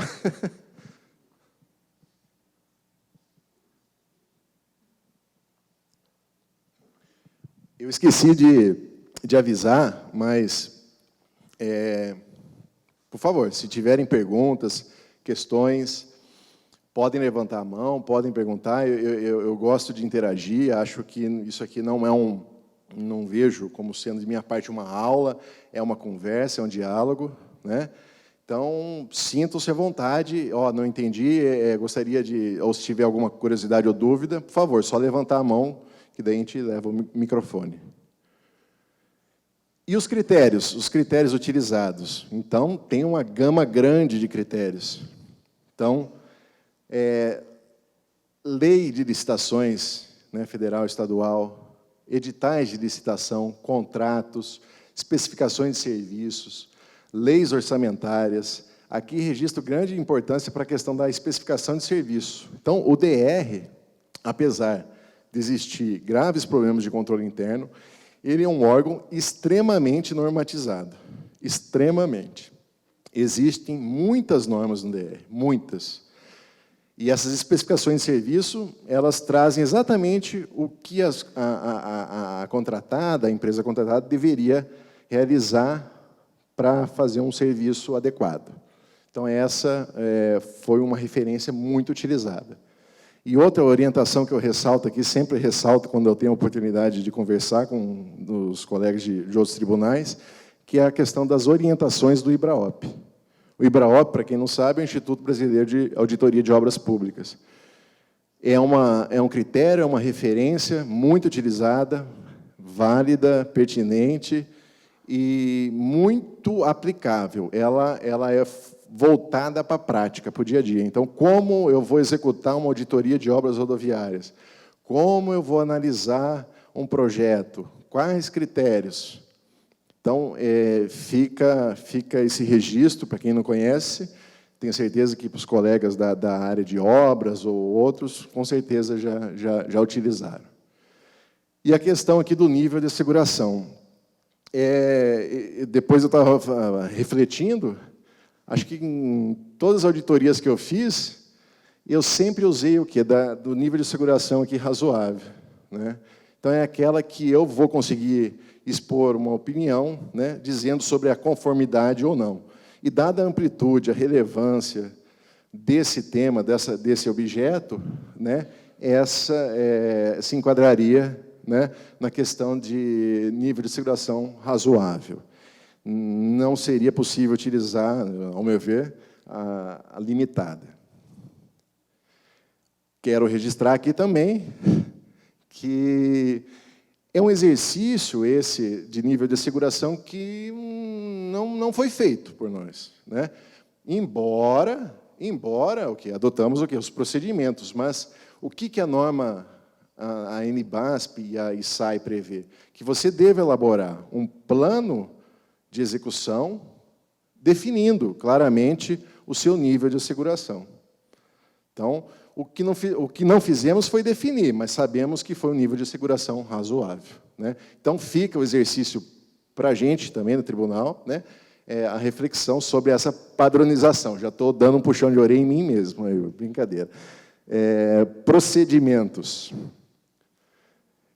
No detalhamento dos procedimentos, e aqui eu já estou indo mais para o plano de ação, ou nível operacional, eu tenho que definir a natureza, né? A extensão e a época dos procedimentos. Então, a natureza dos procedimentos, como eu vou realizar a análise ou verificação daqueles documentos, né? Quais técnicas vou utilizar, né? Quando eu vou realizar. Então, o que implica nisso aqui? Num detalhamento das questões e como fazer. Eu vou analisar os boletins de medição. Como que eu vou analisar, né? Eu vou verificar o risco de superfaturamento, né, com relação à medição da quantidade de massa asfáltica que foi utilizada. Então, Então, são procedimentos, são técnicas utilizadas para se chegar, para responder às questões, os riscos. Então, no caso da auditoria do CREMEP, eu posso dizer, e aí é difícil falar de uma específica, mas foram utilizadas quase todas as espécies possíveis. Então, foram realizadas entrevistas, observação, inspeção, né? Eu achei muito interessante essa definição, até desconheci esse nome, e acho, na minha interpretação, que seja isso, testes de controle chaves, né? Então, você testar esses controles importantes, isso foi algo que a gente identificou no DR, por exemplo, quando ele deixava de cumprir o chamado controle externo de qualidade. As especificações do serviço fixam ou determinam que o DR deva fazer. O controle de qualidade, desculpa, a gente vai lembrando, o controle de qualidade, a responsabilidade pela execução do controle de qualidade, que é o que afere a qualidade do material, é da empresa contratada.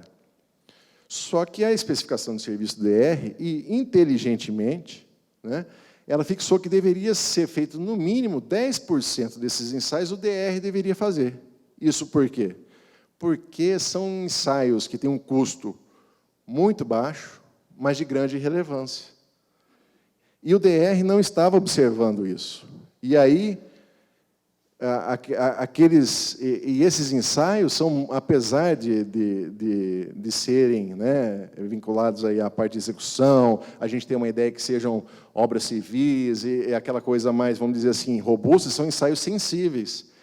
Facilmente você consegue não seguir um procedimento, e você pode incorrer o quê? Em erro.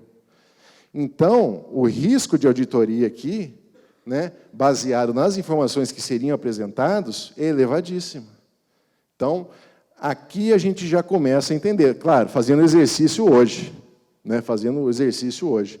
Mas, na época, a gente acompanhou vários ensaios e vimos alguns problemas, que eu vou falar mais à frente. E aí, depois, também foi elaborado um cronograma, né, da data de realização das inspeções e tudo.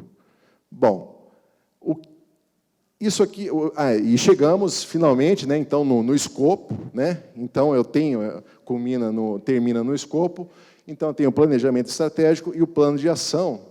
E o que a gente fez foi o quê? Foi exatamente uma matriz de planejamento, que reúne esses elementos.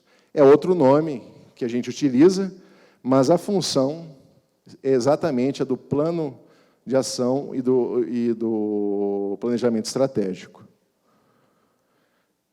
Então, só voltando aqui, esse aqui é o mesmo, né, a mesma estrutura que a Cris apresentou, só que apresentada de uma outra forma. Então, a gente acabou falando sobre todos esses elementos aqui. Como eu gosto de resumir um pouco, então eu tinha esse mapeamento de riscos, né, essa definição das questões, o detalhamento desses procedimentos. E eu também tinha uma fase que eu chamei de escolha da amostra, porque a nossa amostra, como eu falei inicialmente, eram 2.000 quilômetros. Como que a gente iria trabalhar em 2.000 quilômetros? Né? Era impossível. Não havia equipe e nem necessidade para isso. Então, era necessário restringir. Mas como? Né? Quais critérios? E algo que eu acho muito importante é a realização de um piloto, de um teste. Então, conhecer a entidade, conhecer as atividades, né, por meio da realização de um piloto, de um teste dessa auditoria. Foi muito bom. E confesso que hoje, quando se fala no planejamento que ele é um procedimento iterativo, eu entendo bem essa interação. Porque várias vezes precisamos ajustar o quê? As questões, os procedimentos, a extensão, né, durante o decorrer da auditoria. Então, aqui a questão dos ajustes. Então, a parte estratégica e a parte operacional aqui que eu chamei. E não tinha acabado ainda o planejamento. Eu precisava ainda definir a minha amostra e realizar o piloto. Porque esse piloto ia justamente validar essas questões inicialmente colocadas pela equipe. Porque eu acho muito importante discutir e planejar, Mas não adianta, quando vamos, como são muitos temas, né, temos que gastar um tempo, mas o que é preciso? Ir a campo, é preciso o quê? Fazer o dever de casa, conhecer in loco, entender a realidade. Então, o que é isso? É conhecer as atividades, é conhecer o controle interno, como funcionava na prática essa atividade, esse programa. E aí, então, eu tinha aqui, só para vocês terem uma ideia, eu gosto muito de mapa, acho que dá para identificar bem, mas tem nessas cores destacadas, isso aqui é o meu programa, ou subprograma CREMEP. Então, aí estão cerca de 2.000 quilômetros espalhados pelo estado do Paraná. Esse é o mapa do estado do Paraná, certo? Então, eu precisava definir onde eu iria realizar essa auditoria. E eu me lembro, num dos cursos que eu gosto de participar de cursos, de palestras, eu lembro, numa apresentação, se não me engano, era um auditor TCU, ele falou assim, olha, é importante, às vezes, a gente fica olhando muito para o objeto, mas olha para a pessoa, né? Olha quem são as empresas ou quem são os fiscais. Então, a gente falou, olha, podemos adotar esse critério, né? Interessante, né? Então, a gente reduziu a nossa amostra, que era inicialmente, se não me engano, de 9 ou 10 contratos para 4, e aqui estavam cerca de 1.000 quilômetros, se não me engano, um pouco mais. E os critérios utilizados, a gente fez um ranqueamento. Então, era o valor fiscalizado pelo fiscal. Então, o primeiro critério nosso era o fiscal que tinha maior número de obras ou maior volume de recursos fiscalizados, ele já entrava ali, né, já tinha prioridade na escolha o quê? Desse contrato. Depois, diversidade da empresa. A gente buscou, se uma empresa já foi selecionada, vamos selecionar o quê? Uma outra empresa. Então, tudo depois daquela apresentação que o auditor TCU fez. E depois, que era muito importante para a gente, eu acabei não comentando, esses contratos eram contratos que inicialmente eram previstos para 2 anos. E eles duraram 6. Né?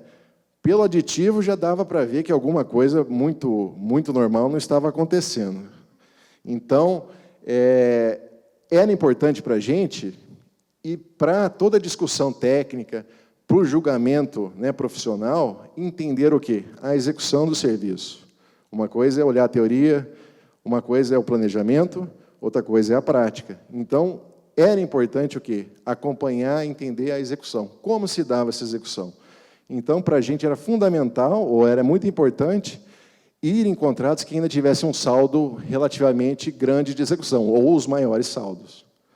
E depois, o último critério foi a questão do custo por quilômetro. Então, contratos que tinham um maior custo por quilômetro, eles tiveram preferência sobre contratos que tinham menor custo. Então, acabamos ficando com 4 contratos, que são esses destacados aqui na imagem. Então, só para voltar aqui, a gente está... Olha só, então já ajudou bastante a gente. E falo que isso aqui deu muito trabalho. Foram mais de 20.000 quilômetros percorridos. Eu ainda estou fechando essa conta, mas que eu sei que já foram mais de 20.000, foram. Né? Foram semanas de viagens, inspeções, né? E essa equipe aí, olha, o pessoal está de parabéns mesmo, porque não é fácil, não é fácil conhecer a realidade, mas isso é muito relevante, muito importante para o julgamento do tribunal. Então, aqui a gente fez o piloto, né? Então, foi numa região próxima a Curitiba, e já começamos a identificar. Então, esse era um trecho típico. Aqui alguns, né, problemas já de fissuras, trincas. Né? No piloto, a gente já começou a identificar alguns problemas. Opa! Né? Foram levantadas questões de refazimento de serviço, foram levantadas questões de serviços que acabaram de ser executados e já apresentavam, né, qualidade ruim, ou problemas de qualidade. Utilizamos da própria estrutura da contratada para a execução de ensaios.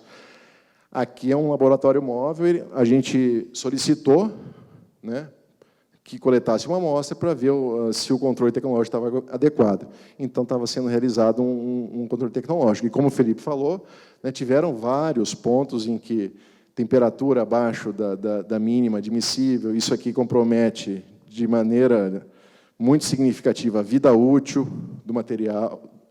Então, uma rodovia, ela apresenta essencialmente, são duas funções básicas que uma rodovia tem. Uma, fornecer conforto para o usuário. Então, ela tem que proporcionar conforto. E a outra função básica dela é resistir aos esforços estruturais. E é justamente o controle desses parâmetros que vai conseguir, né, se adequar a essa condição.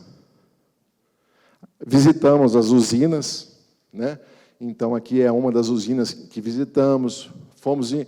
Isso aqui, o que é isso? É o conhecer a entidade, conhecer os controles. Então, já que vamos falar de obras rodoviárias, vamos conhecer a realidade, como funciona, de onde vem essa massa, como que vocês preparam a mistura, como que o agregado, de onde vem, né, para onde vai.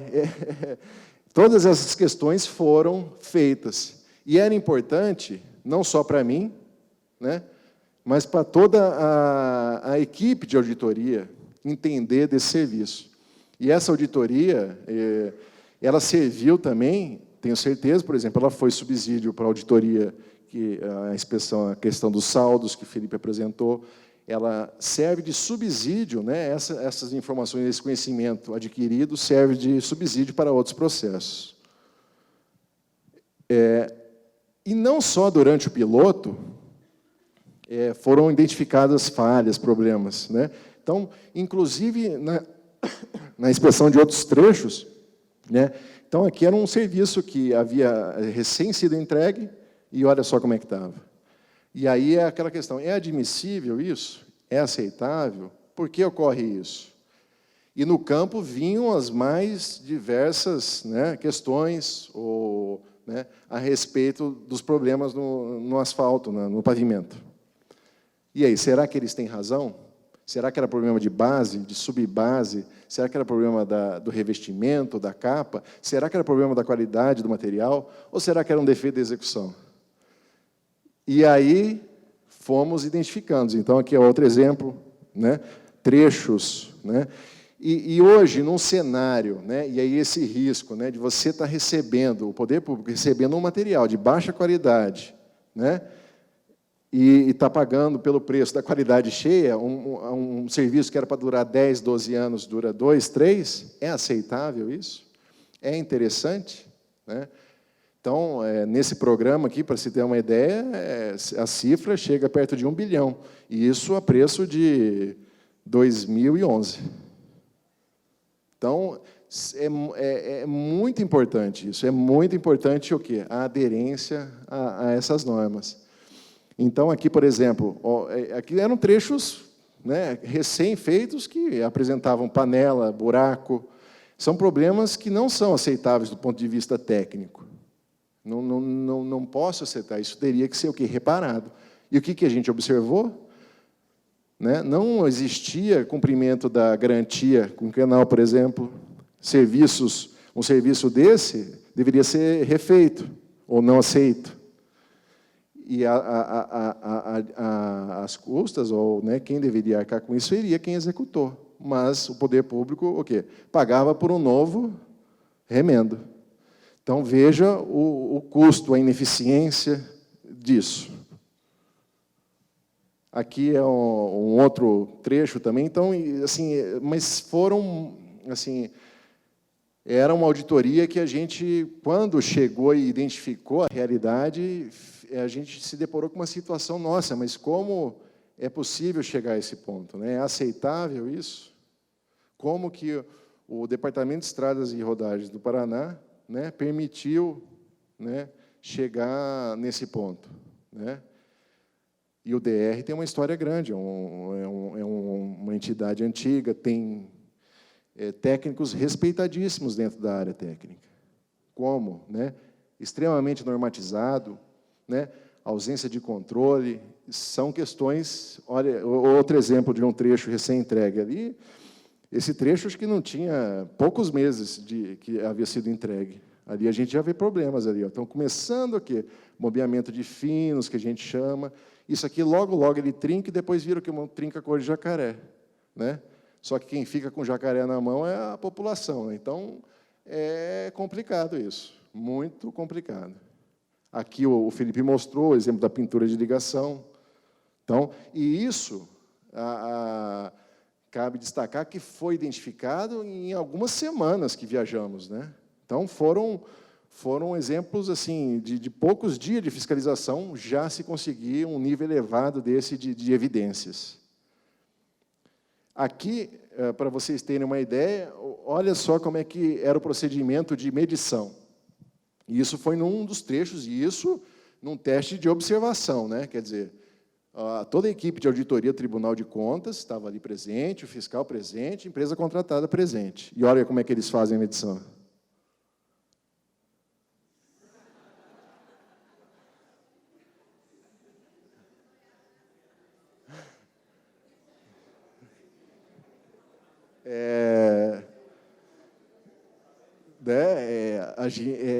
Chega a ser cômico, né? Mas meu Deus do céu, como diria meu pai. Tem um colega meu que nessa hora eu até tirei o áudio. Ele falou assim, né? Mas é assim, chegamos a esse ponto. Quer dizer, agora, é importante rodovia para o Brasil, para o estado do Paraná, né? A gente tem uma matriz rodoviária, é impressionante, né? O quanto será que a gente não deixa de ganhar com esse tipo de coisa, né? O quanto que o país, o que o estado do Paraná, por exemplo, não perde com isso, né? E aqui a gente está falando, como o DR próprio destaca, de vidas, né? Então, não é só questão econômica, é questão de vida também. Então, é um assunto muito importante para a sociedade, não tenha dúvida.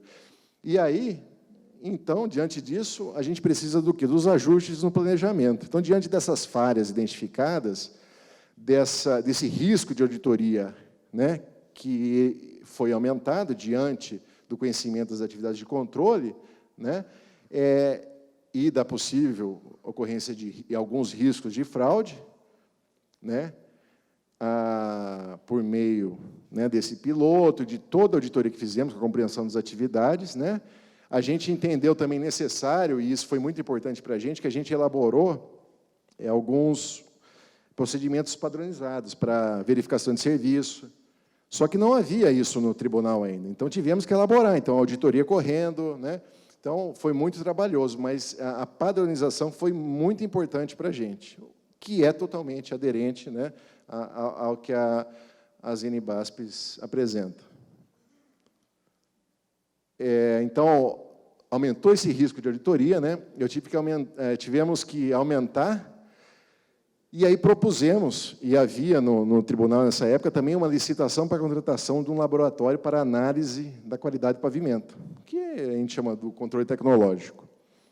Então, levantamos essa questão, apresentamos isso ao coordenador de fiscalização, Elisandro, ao Rodrigo, e eles concordaram, falaram, não, vocês têm razão, apresentamos as justificativas, lógico que isso não foi tão simples assim, tivemos que, no meio da auditoria, elaborar termo de referência, lançar edital de licitação. Eu ainda estou como fiscal de 2 contratos, né, e coordenando essa equipe de auditoria, então o desafio foi imenso, mas com certeza houve um ganho muito significativo, principalmente com relação à materialidade, à evidenciação dessa auditoria, né, que hoje produzida com apoio, né, com a realização desses ensaios, o poder de convencimento, e aí vem, né, o que a Cris comentou, do usuário, com certeza ele vai ser muito maior.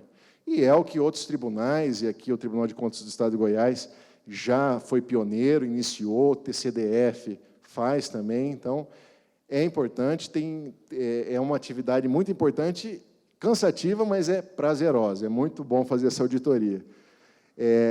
E aí, voltando lá naquela nossa amostragem, ainda não havia, né, disponibilidade ou tempo, né, hábil para executar procedimento em todas as rodovias. Então, fixamos uma taxa de amostragem, ela foi fixada em 25%, e aí de alguns trechos que tinham serviços que poderiam ser analisados, porque não era simples também. Não, o projeto, para vocês terem uma ideia, não havia projeto. A gente tem uma montanha de dados.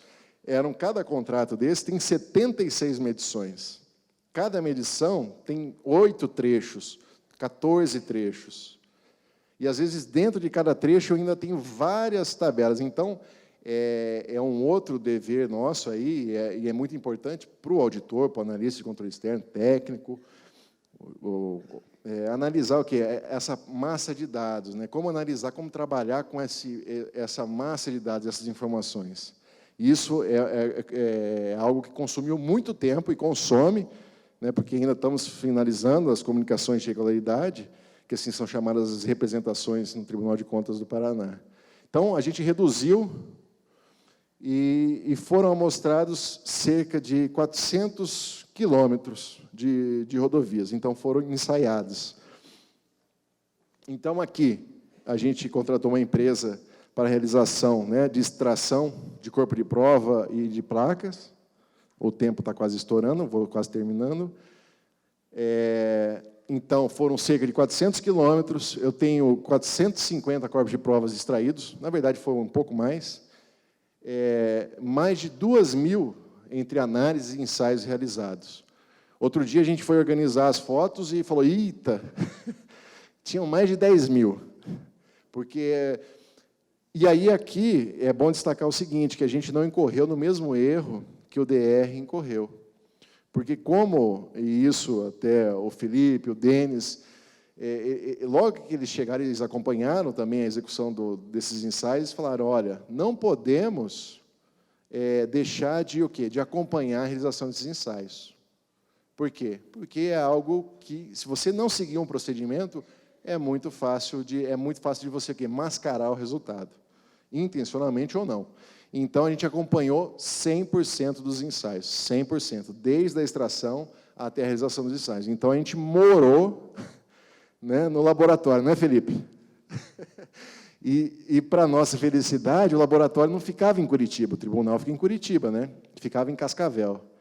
E Cascavel, Curitiba, são 600 quilômetros. Então, a minha esposa quase me matou. Olha, foi difícil, mas conseguimos. Aqui a extração de placas, a extração de amostras com rotativa. Aqui é só uma foto que a gente tirou aqui, são o exemplo de alguns corpos de provas tirados da primeira campanha de campo. Então, a gente numerava, tinha toda uma padronização, né, desse procedimento. Foi feito, e aí é outro princípio importante, aí a questão do controle de qualidade, né? Eu brinco que o trabalho de engenharia, e eu faço analogia com a auditoria, ele depende muito de revisão, então temos que revisar esses dados, é muito fácil errar uma planilha, então precisa alguém revisar o trabalho do outro, né, para que se tenha uma qualidade boa do relatório. E depois, também fizemos uma outra contratação, tudo ao mesmo tempo, com a auditoria correndo, para a questão da avaliação do conforto. Aí a gente chama de IRI, que é o Índice Internacional de Irregularidade, o IRI em inglês, né?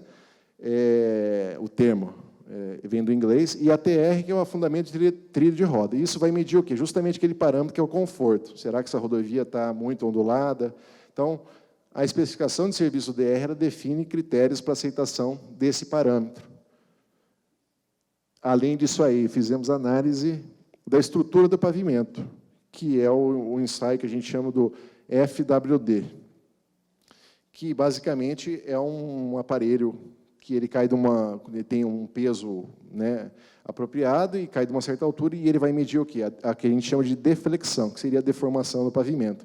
Isso é utilizado como base ou subsídio para a elaboração de projeto, pode indicar a existência de problemas estruturais no pavimento. Então, isso aí serve de insumo para a elaboração do projeto e para ver a necessidade ou não de reabilitação, reconstrução ou intervenção de trechos rodoviários.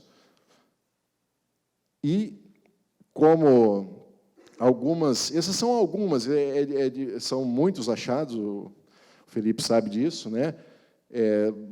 Então, cerca de, acho que 12 irregularidades foram encontradas, mas as mais, entendo como as mais relevantes aqui, vou deixar de forma mais ampla, mas foi essa grave falha no planejamento. Então, não existia um planejamento, questão de estudo para a utilização desse método, divisão dos lotes. Não solicitamos o estudo de viabilidade e foi apresentada a resposta de que não foi feito. Então, o projeto básico ele apresentava sérias limitações, né? Então, por um lado, esse projeto ele era feito com base no levantamento da qualidade, esse levantamento era visual. Só que o contrato era por preço unitário. E qual o interesse se eu tenho que atender um padrão de qualidade, mas se o preço é unitário, né, e esse contrato era um contrato de 2 anos, mostrou que era um contrato que não tinha fim, porque nunca se chegava aqui, naquele parâmetro. Qual o interesse da contratada em fazer um serviço de qualidade, sendo que ela vai receber por custo unitário? E a questão da qualidade. Isso aqui, pasmem vocês, 95% das amostras analisadas apresentaram teores de ligante fora dos limites aceitos. Então, foi um problema muito grave de qualidade. E um projeto é como se fosse um projeto de dosagem, que a gente chama, é como se fosse um bolo, uma mistura, né? Eu tenho a dosagem específica daqueles elementos. E quando um não atende, vai repercutir em outras propriedades. Então, o quê? Trincamento, fissura, a durabilidade vai ser baixa, vida útil, com certeza, vai diminuir, né? O grau de compactação, que é outro parâmetro muito importante, que também está relacionado com a vida útil, 50% das amostras apresentaram problemas no grau de compactação. Então, olha só, e aí a gente viu aquele risco, né? Aquele risco de auditoria, de se confirmar nas informações que eram apresentadas pela contratada ou pela consultoria e as informações que foram elaboradas e acompanhadas pelo tribunal. A diferença muito grande. Estou quase terminando. Aqui é só um vídeo aqui da equipe. Então, esse foi um trabalho... espero ter atendido aí a expectativa de vocês. Deixa eu ficar quieto.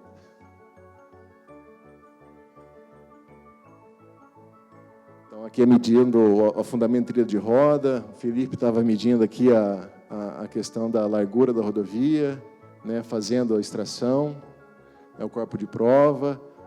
Esse foi um trabalho muito... E é difícil, acho que em outras auditorias, realizar um trabalho desse modo, assim, com essa verificação, né, acompanhamento aqui a espessura de uma das camadas, né. Aí, essa aí saiu errada, era só uma...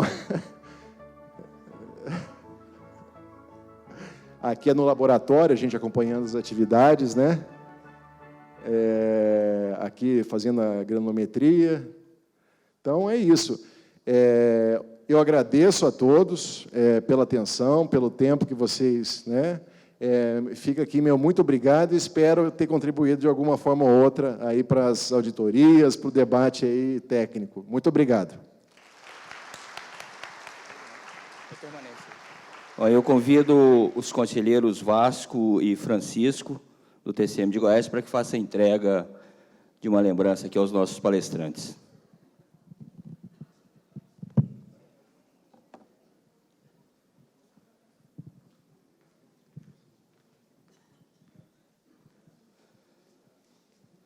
Bom, vocês receberam uma ficha de avaliação. Eu peço para que, por gentileza, que seja feito o preenchimento da ficha e entregue ao pessoal do ILB, ok? Nós retornamos às 14 horas. Tenham um bom almoço.